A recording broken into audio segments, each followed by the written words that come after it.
Hey everyone, and welcome back to another walking tour. Still in the south of Wales and near Bridgend, we were able to visit the beautiful and epic Coity Castle. We take a stroll around a Norman castle built by one of the legendary 12 Knights of Glamorgan and explore just what a 12th century rebuilt stronghold looks like after sieges in the uprising and at a time when the lords rose to control their portion of the kingdom. This is Coity Castle. The castle was established by the knight Sir Payne the Demon de Turberville at the end of the 11th and the beginning of the 12th century during the attack of southeastern Wales by the Norman conquerors.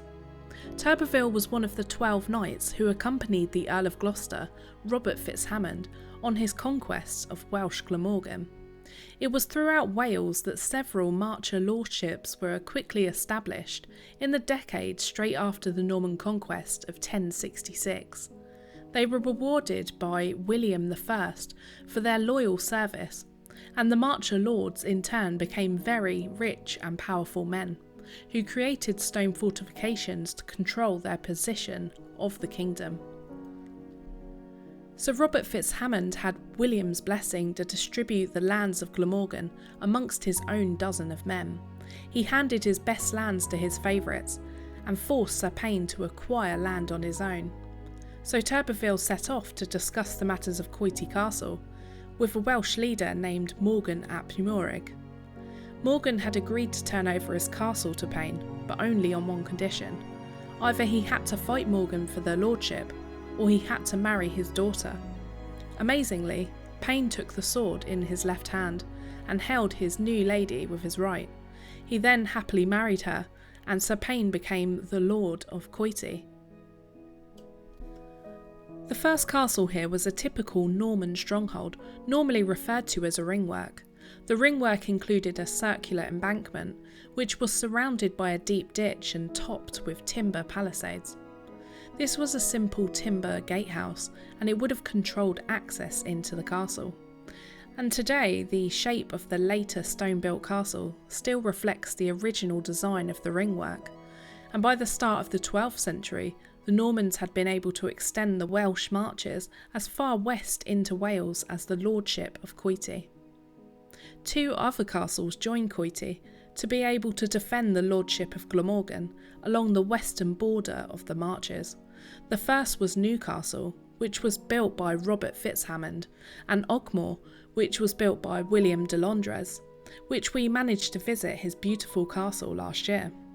The three castles combined were a formidable force, and each were represented by a particular lord, but also belonged to Glamorgan.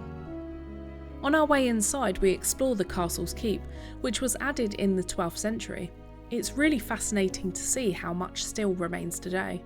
And what's most noticeable is the sheer height of the castle keep itself. It stood at 3 stories high. What is really incredible about the construction here is the size and the thickness of the stone that's holding up still to this day. The stone would have been part of an extensive reworking that took place later in the 14th century, when a domestic range was attached to the keep by the middle gatehouse. The very large central pier stone vault that we were able to see replaced the earlier timber floors. It's impressive how massive these stone vaults actually are, and I think it's really cool how they've crumbled away, but just enough so that we can still have an idea how the vaulted ceilings would have been held up. The castle was now in control by Gilbert de Turberville, and during his ownership the simple castle structure was refortified with stone, and Gilbert's claim to fame were the keep, the curtain wall which now encloses the inner bailey, and the north-east tower. Now it's greatly ruined, but it's still amazing to see the castle, and it still retains some of its distinctive Norman features. The most well-preserved parts of the castle are the battlements, the wall walk which connected the 3-storey keep, and the eastern face. From the inner ward we move around into the East Gatehouse, where you will notice how intact this one of 3 gatehouses still is today surviving. I love the entrance here, with its drawbridge over the ever so important moat surrounding the castle. There is something very special about this gatehouse though. This particular one was rarely used for battle or for protection, hence the other two gatehouses that were more fortified. But you can tell this by the way it's been furnished, with its many windows and doors climbing all the way up. It was later converted into luxury apartments and now mainly used as a spot for the birds to nest, but it's really quite atmospheric inside, with nature slowly taking its toll. The building on our left, just before we see the chapel, is unknown to Cadw, and its purpose is merely a mystery. It's got the foundations of a large rectangular building, but it's set at a really odd angle when you walk around, almost right up against the gatehouse. And what's odd about the building is that there are no clear signs of access or entrance passages, so it still to this day remains a mystery. We are, however, able to get a great view of the inner ward and the castle's chapel.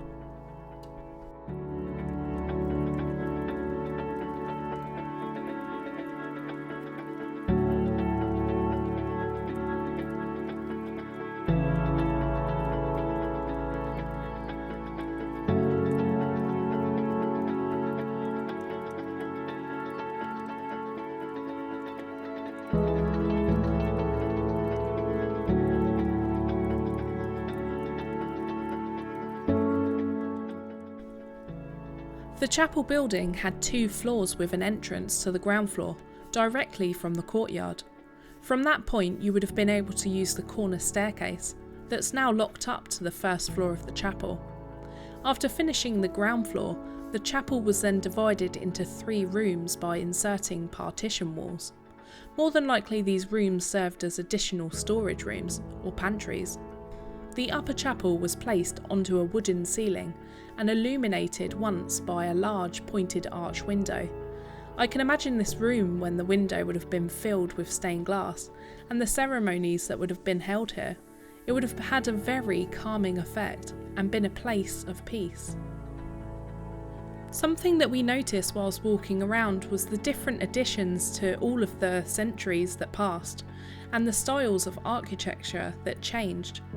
You will notice that some of the stone arches that are missing the other parts to it, and they have been built a wall in its place, rather than rebuilding the stone arch and building from there.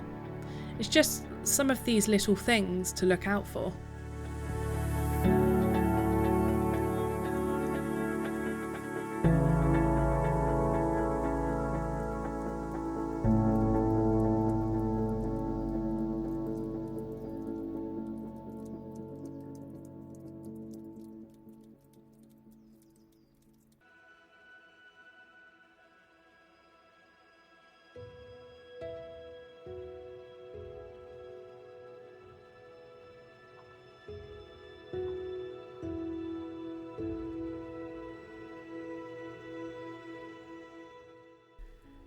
Then we make our way onto the castle's Great Hall.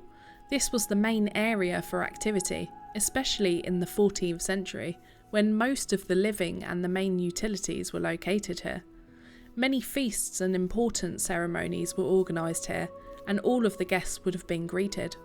It was lit by the outside with 3 large windows, and once covered with massive beams of a wooden ceiling, and decorated beautifully. Being the most important room of the castle, it was accessible by the narrow living rooms on the top 2 upper floors, both that would have been heated throughout with large fireplaces, and another private living room that would have been just above the hall. Just off of the Great Hall, like many castles, you would enter inside the range. It's here that the room would have been the local kitchen, with its massive fireplaces and a malting kiln. They also had storage rooms for food and drink, complete with a stone oven for baking fresh goods. Just everything you would need to feed a household and its many revolving guests.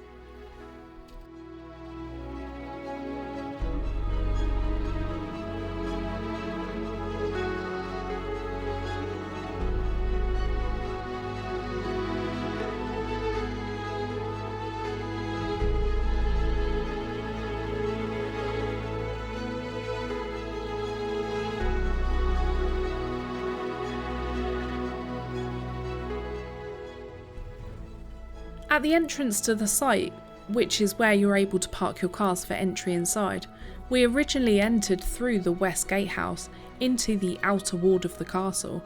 The enclosure within is approximately rectangular in shape and 100 feet wide and 170 feet long, protected by curtain walls which are at the highest along the northern edge. It was a section that includes a square base tower. The southern walls contain another gatehouse, but are mostly just foundations now, and south of which is a short bridge over the end of a grassy moat. The wall segment linking this to the inner bailey includes a really neat row of gun loops. The only other structure within the outer ward was a 2-room barn with a porch. It's later when we get the drone up that you get to see the castle for its really impressive size.